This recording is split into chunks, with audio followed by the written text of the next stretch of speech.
নমস্কার, আমি অভিক চন্দ্র বসু ঠাকুর। আগামী দিনে দুটো খুশির খবর আসতে চলেছে। দুটোর মধ্যে যেটা দুটোই ন্যাশনাল অ্যাওয়ার্ড, তার মধ্যে যে কোনো একটাতে হয়তো আমি সিলেক্ট হতে পারি। এত বছরে যা যা মেহনত করেছি, উপরওয়ালা একজন দেখেছেন। আমার অ্যাওয়ার্ড কিনতে লাগে না, অ্যাওয়ার্ড কিনতে যাই না। কর্মকাণ্ড করেছি, ভালো কাজ হয়তো কিছু করেছি, সেই কারণে আমি কিছু পাচ্ছি। যাই হোক, সেটা লেট অবধি, 2 দিন পর হোক বা 3 দিন পর হোক বা 1 সপ্তাহ পর হোক, যখন পাবো আমি সেটা আপনাদের সামনে প্রতিস্থাপন করব। দ্বিতীয় কথা হচ্ছে যে খুব আনন্দের সঙ্গে জানাই, উত্তর 24 পরগনা বার কাউন্সিলের সেক্রেটারি হিসাবে আবার শ্রীমান অলোক সমাজপতি মহাশয় জয়যুক্ত হয়েছেন বিপুল ভোটে। তার জন্য তাকে অসংখ্য অসংখ্য কংগ্র্যাচুলেশন। এবং আগামী দিনে যেহেতু উনি আমাদের পথপ্রদর্শক লিগাল সেলে, তাই আমি আজকে বলে রাখি যে ওয়েলফেয়ার অ্যান্ড স্পোর্টস ডেভেলপমেন্ট কাউন্সিলের সঙ্গে যারা যারা যুক্ত রয়েছে, তা সেটা ওনার হতে পারে, সেটা কোনো সাপ্লিমেন্ট ডিলার হতে পারে, সেটা কোনো ট্রেনার হতে পারে, কিন্তু অবশ্যই মেম্বারশিপ নিতে হবে। যারা রয়েছে যুক্ত welfare and sports development council কিংবা gym and fitness centre operator অ্যাসোসিয়েশনের সঙ্গে যারা যুক্ত রয়েছে, যারা এই দুটো প্যারালি কারো না কারোর সঙ্গে যুক্ত রয়েছে এবং অ্যাক্টিভলি কাজ করে এবং মেম্বারশিপ নিয়ে রয়েছে, তাদের জন্য একটা সুখবর বলি, আমাদের লিগ্যাল সেল অ্যাক্টিভ হতে চলেছে। কারোর কোনো রকম প্রবলেম হলে, ধরুন কারোর কাছে কোনো টাকা বকেয়া রয়েছে, আমাদের লিগ্যাল সেল হেল্প করবে। আপনি কোনো দিক দিয়ে, সামাজিক দিক দিয়ে বিধ্বস্ত হচ্ছেন, আপনাকে ডিস্টার্ব করা হচ্ছে, আমাদের লিগ্যাল সেল আপনাকে হেল্প করবে।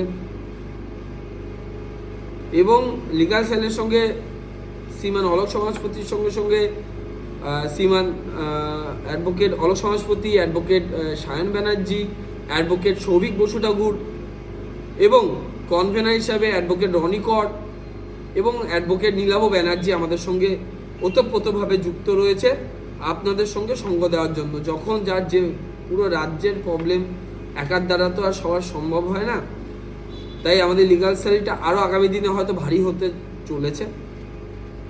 এবার কথাটা হলো যে কারোর কোনো অসুবিধা হলে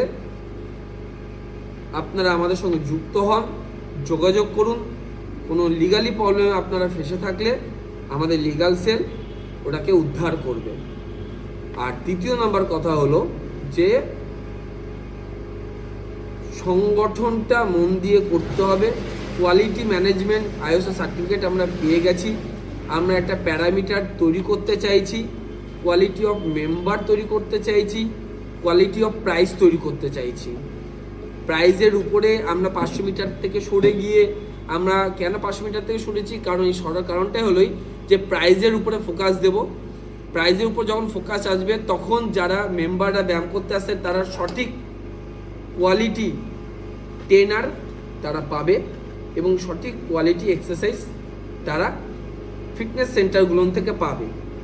তৎসই তার সঙ্গে আরেকটা কথা বলি, এর সঙ্গে সঙ্গে ট্রেনারদের গুড কোয়ালিটি ট্রেনার রিক্রুটমেন্টও হবে এবং সমাজে যেসব ট্রেনাররা সঠিকভাবে মানুষের পরিষেবা দিতে চেত পারতো না, আশা রাখি একটা মেন স্ট্রিমে গুড কোয়ালিটি প্রাইস কন্ট্রোল যদি আমরা করতে পারি, সবাই এক জায়গায় বসে, দেখুন ঝগড়ার জায়গায় থাকবে,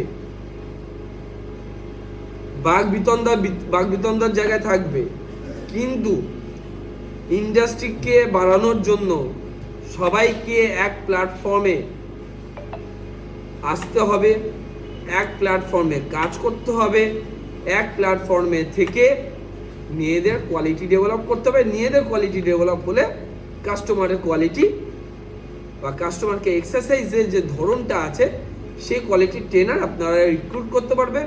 এবং যে ট্রেনারদের দিয়ে আপনারা এখনও সাপোর্ট দিয়ে যাচ্ছেন, সেই সব ট্রেনাররা যখন আস্তে আস্তে নিজেদের কোয়ালিফিকেশান ডেভেলপ করাবে, নিজেদের গ্রুমিং ডেভেলপ করাবে, তখন তারা কাস্টমারের সঙ্গে বা মেম্বারদের সঙ্গে বা আমাদের ফ্যামিলি মেম্বার বলে থাকি, কাস্টমার আমরা সাধারণত ফিটনেস সেন্টার ওনার যারা রয়েছে আমরা কাস্টমারকে কাস্টমার হিসাবে দেখি না, আমরা মেম্বার হিসাবে দেখি, ফ্যামিলি মেম্বার হিসাবে। তাই এটুকুনি বলতে চাই যে ফ্যামিলি মেম্বারদের ভালো রাখার দায় আমাদের। তাই সবাইকে ট্রেনার থেকে শুরু করে ওনারদের এক জায়গায় সংঘবদ্ধ হতে হবে, সংঘবদ্ধ হয়ে কোয়ালিটি ডেভেলপমেন্ট করতে হবে।